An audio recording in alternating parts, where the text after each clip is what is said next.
na bago ang daloy ng tubig sa ilang lugar sa Quezon City. Nalubhang bahain noon pero hindi na ngayon. Ang sikreto, nasa ilalim ng ilang kalsada o di kaya ilalim ng basketball court. Tuklasin natin sa pagtutok ni Maki Pulido.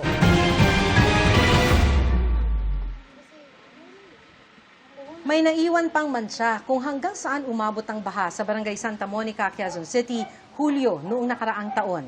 200,000 piso ang nalugi sa tindahan ni Gina. Saktong dating po ng mga items ko, bigas.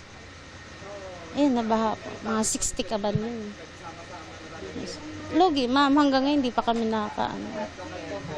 Tsaka mga sasakyan po. Mababa kasi ang lugar, kaya catch basin o tagasalo ng tubig, lalo pag umaapaw ang kalapit na Tulyahan River. Pero ngayong taon, nakaligtas sila sa baha dahil sa basketball court na ipinagawa ng City Hall na may itinatagong sikreto. Ang ilalim pala nito ay detention basin o malaking espasyo kung saan pwedeng paagusin ng bahang katumbas ng tubig ng 3 Olympic-sized swimming pool. Dito napupunta ang tubig imbes na sa kalsada at pakakawalan lang sa tulyahan kung mababa na ang level. Natipid tuloy ng barangay ang pondong pang-evacuate kaya mapupunta sa ibang serbisyo. Health services na po. Yung mga dating ginagawa namin na mga gastos sa pangangailangan ng mga evacuees, na-lessen yon. May isa pang detention basin sa Barangay Tandang Sora na bahain din noon, pero hindi ngayong taon. Malaki naman po yung naging tulong nito. Buhat po nitong nag-uulan, hindi po lumaki yung tubig ng ganun taas. Hindi na po umaakit sa gasan yung tubig ngayon. Doon lang po bilis bumaba. Saka ang bilis po bumaba. Sa ilalim ng kalsada naman inilagay ang 3 detention basin sa G. Araneta Avenue at Maria Clara Street, kaya't mula 5 oras, nasa 2 oras na lamang ang inaabot sa paghupa ng baha. Habang sa Quezon Memorial Circle, retention pond naman ang itinayo, kaya mukhang bahagi lang ng landscape ng parke. Pero agusan pala ng baha, lalo sa dating bahaing elliptical road. Ang idea po doon is, aside from nagkaroon siya ng water feature, ang isa pa pong gamit po noon is, again, an additional storage po in case of increase in runoff or yung ulan. Kapag pa marami po yung volume na dala ng ulan, doon rin po natin kino-convey doon sa retention pond. Bahagi ang mga proyektong ito ng Quezon City Drainage Master Plan na isinunod sa resulta ng mga pag-aaral kung saan lumabas na noon natural na daluyan ng tubig ang mga bahaing lugar. Dahil natakpan na ito ng mga semento, kailangang may puntahan pa rin ng tubig gaya ng detention basin na nasa ilalim.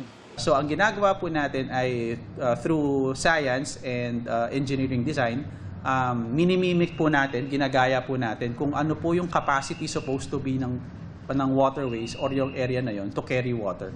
So, yun doon po pumapasok yung solutions po na for gray solutions, these are detention basins. And for nature-based solutions, andito naman po yung mga retention ponds. Higit 100 ang tinarget ng City Hall, pero 5 pa lamang ang nagagawa dahil hindi raw pumayag ang ilang komunidad na maitayo ito sa mga pribadong lupa.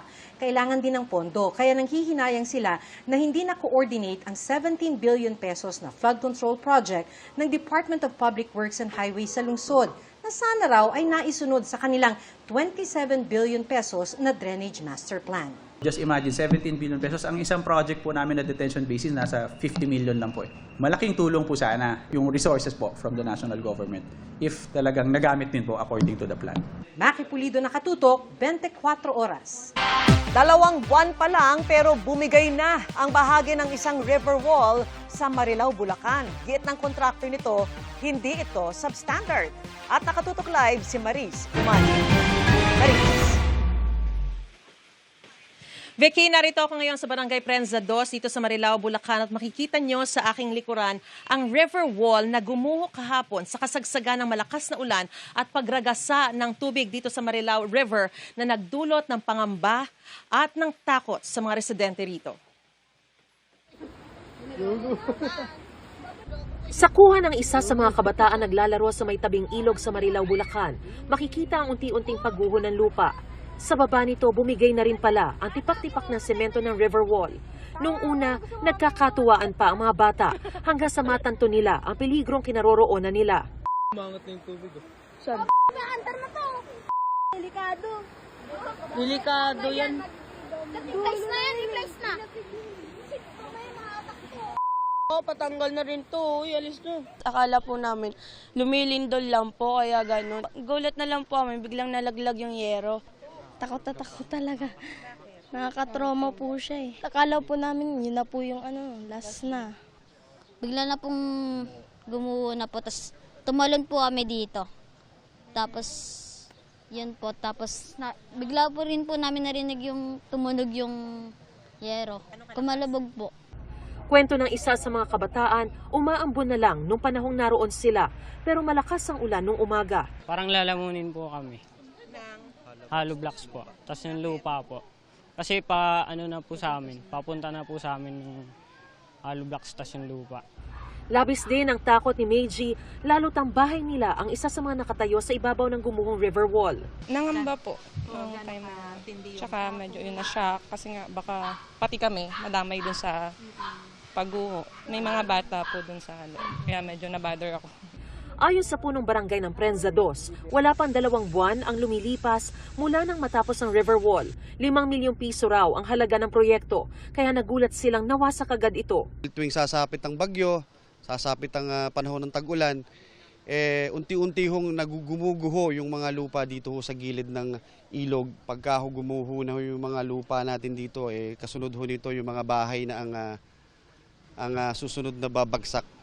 Kasama po nung ilog, matatangay na rin po sila. Kitang-kita po na ang ninipis ng bakal, parang ampaw, wala pong poste. Buti na lang wala talagang nasaktan. Sobrang disappointed na naman kami sa ganitong project na substandard. Pero sagot ng kontraktor ng naturang proyekto, Hindi po siya substandard. Ang nangyari po dyan, sinunod po namin yung sa program of works, kung ano po yung mga nakadesign, kung ano po yung mga gamit na bakal, mga kapal po ng semento, sinunod po namin. Siguro po kaya po nangyari itong ganitong pagguho dahil po sa bigat po ng tubig. Kasi po pagka ang lupa nalagyan po ng tubig, bumibigat po ng todo. sabi ng alkalde ng Marilao, pinaiimbestigahan nila ang nangyari. Sunod-sunod po kasi yung malakas na ulan and yung agos po ng tubig sa ilog, sobrang lakas din. And this is not an isolated case dito po sa bayan po namin, no? Dala po talaga na extraordinary calamity. Paliwanag pa ng kanilang municipal engineer. Landslide prone po ito. Sa laki ng project nito, dapat po national po ito. So sa kagustuhan po ng ating mahal na mayor na talagang delikado po yung lugar, agad niya po itong pinondohan. Aral na rin sa amin yung to improve our design. Binisita rin ni Mayor C ang sitio Patulo, Barangay Loma de Gato, Marilao, kung saan nagkaroon din ng landslide. Pati ang Kingsport Warehouse Santa Rosa, kung saan bumigay ang sheet pile at nagkabitak-bitak ang lupa. Sa Pulilan, Bulacan naman, gumuho ang isang bahagi ng isang bahay sa gilid ng Angat River. Lumubog kasi ang isang bahagi ng ginagawang riprap na tinutungtungan ng bahay. Wala namang nasaktan sa insidente.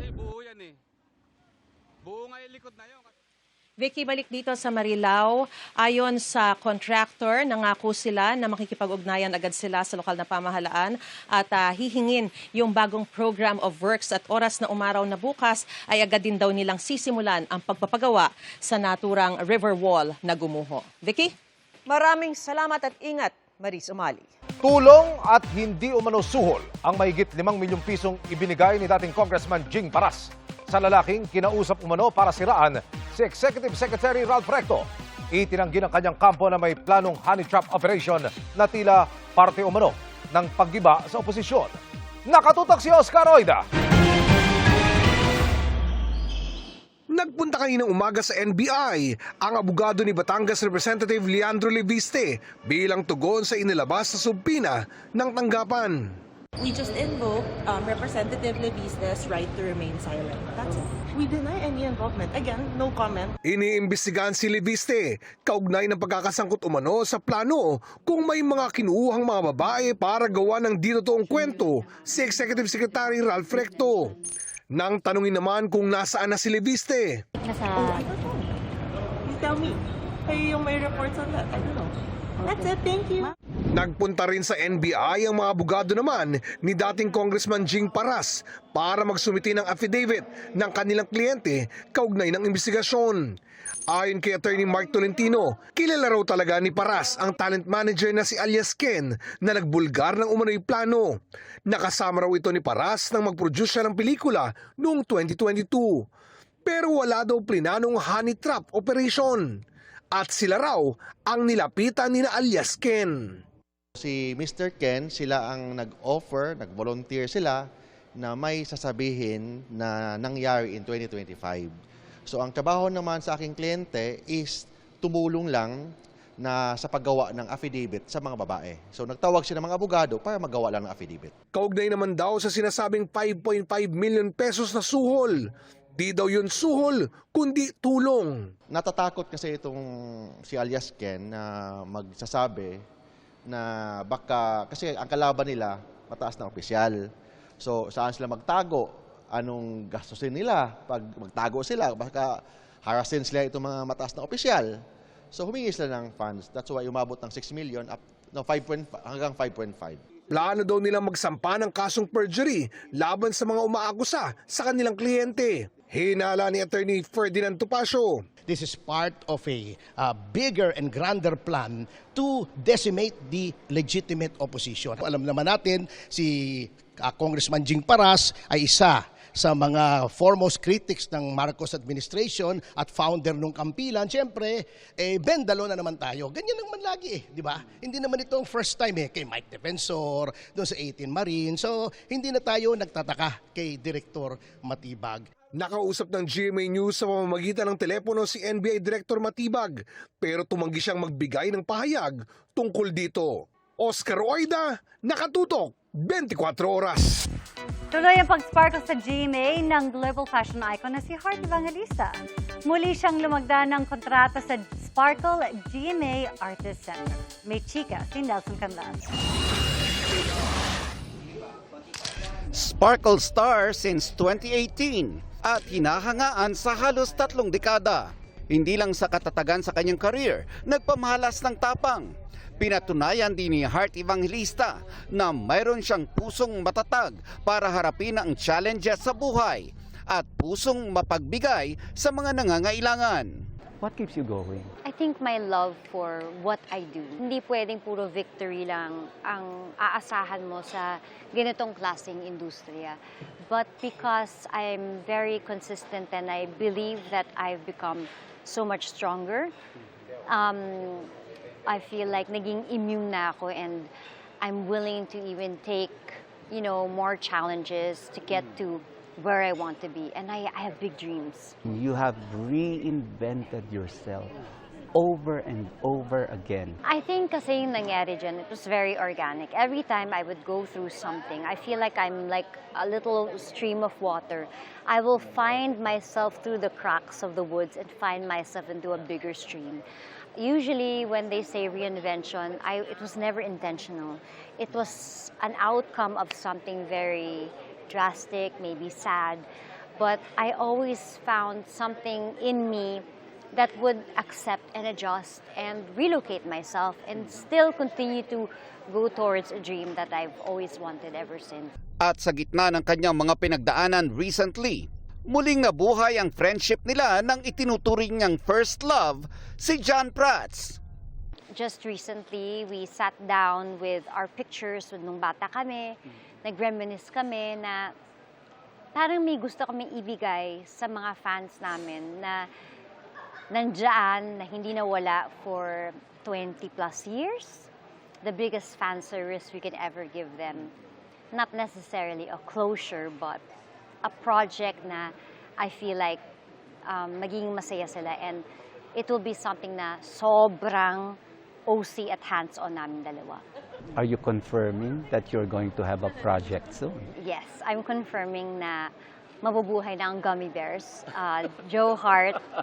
Patuloy na magiging kapuso ang international fashion icon sa muli niyang pag-renew ng kanyang kontrata sa Sparkle GMA Artist Center.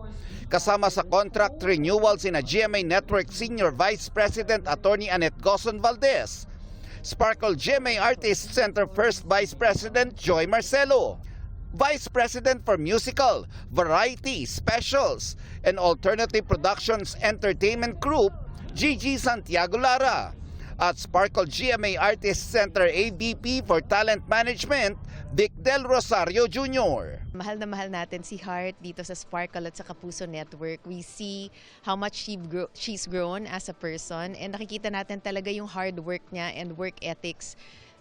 Talagang incomparable. Nelson Canlas, updated sa Showbiz Happenings. Mga kapuso, malamang katatapos lang ninyong maghapunan. Ay nako, gugutumin kayo ulit dahil sa nakakatakama at napakahabang salo-salo sa Ginubatan Albay. Panalo ring pang-almusal ang kanilang pagkain, mga kapuso. Abay, ang mga nakatikim, daang-daang lokal at mga bisita. Very long table ang inihanda para sa ipinagmamalaki nilang longganisa. 10,000 longganisa kasi ang nakahanda. Complete meal, mga kapuso, dahil may kanin, pipino at kamatis. Inihilera yan sa gitna ng kalsada sa sentro po ng kanilang bayan. Abay, ang Boodle Fight na yan ay bahagi ng kanilang Longganisa Festival. Nais daw nilang ipakilala ang kanilang signature Ginubatan Longganisa. Wow, talagang sarap. Pinakurat na lang ang katapat. At nais natin makilala yung Ginubatan Albay Longganisa. Pang birthday, tita, pwede yan.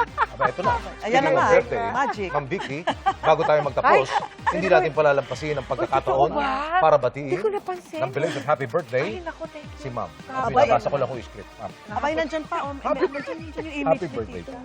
Wow, asan? Yan, oo.